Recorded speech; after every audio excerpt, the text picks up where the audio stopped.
Hello, this is Kathy Winkler for MSN 502 reporting on the TED Talk by Margaret Hefferman. Mrs. Hefferman presents the idea of conflict being beneficial. So in the beginning, she states that there was a doctor, Dr. Alice Stewart, who was a pioneer in her field of epidemiology. And in order for Dr. Stewart to prove herself, she needed a research topic that was unique, that would find positive results, that would propel her to the front of her division in medicine. Through this, she chooses to address childhood cancer. Some shocking findings were uncovered, but effectively, the children who died primarily belonged to mothers who had received x-rays during pregnancy. Now, this shocking news and just gut-wrenching news was professionally prepared by Dr. Alice Stewart and published in the Lancet. This was near around 1959. It was not until 25 years later that modern medicine recognized the need to no longer x-ray pregnant women. 25 years. And Margaret Hefferman goes on to say that openness does not necessarily drive change. Okay, so Dr. Stewart had a team member to kind of be her counterpart, if you will. His name is George Neal, a statistician, and his primary job was to actually prove Dr. Stewart wrong through statistics, which we know that research has to be statistically valid. And according to Mr. Neal,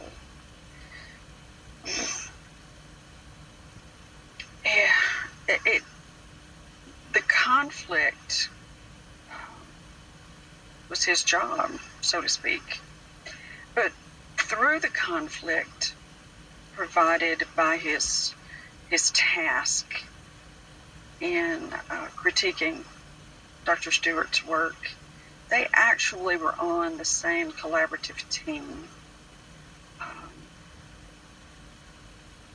Even though their thinking may have been on opposite ends, they collaborated one with another for a common goal and presented as a unified team. Now, Mrs. Hefferman goes on to explain about organizational conflict and how organizational conflict can actually create a stronger team, which is what we found from our reading in Porter, O'Grady, and Malik. She uses examples, though, of cases when conflict is not addressed.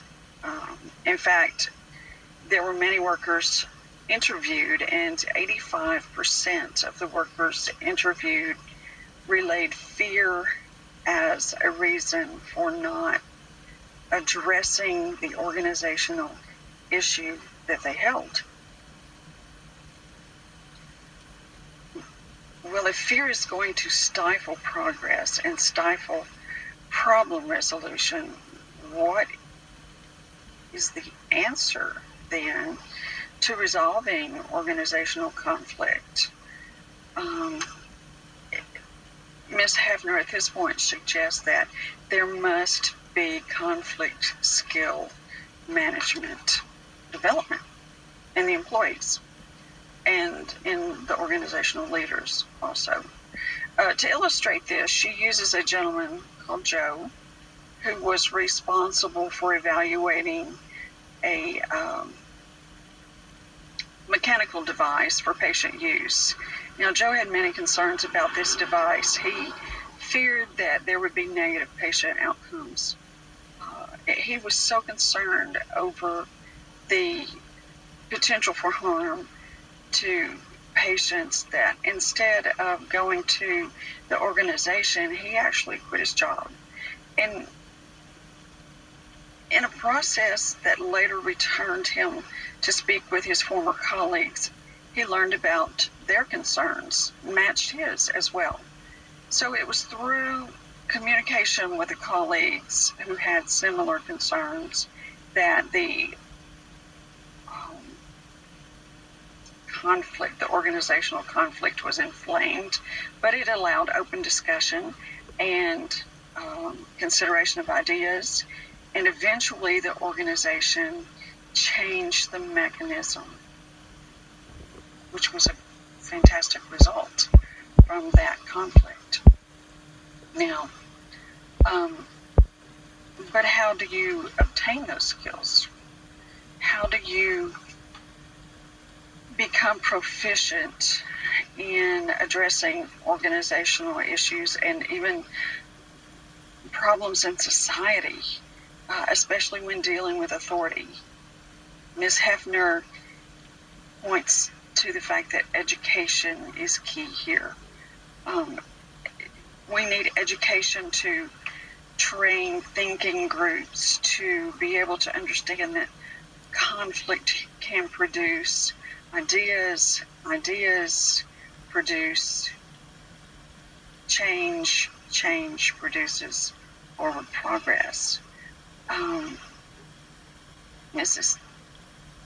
I said Hefner, it's Hefferman, I'm sorry. Mrs. Hefferman also goes on to point out that open and honest conversation is a must between individuals and organizations, between persons to authority, to society. Open and honest conversation is a must. And as Porter, Grady, and Malik point out, delaying the confrontation is not beneficial.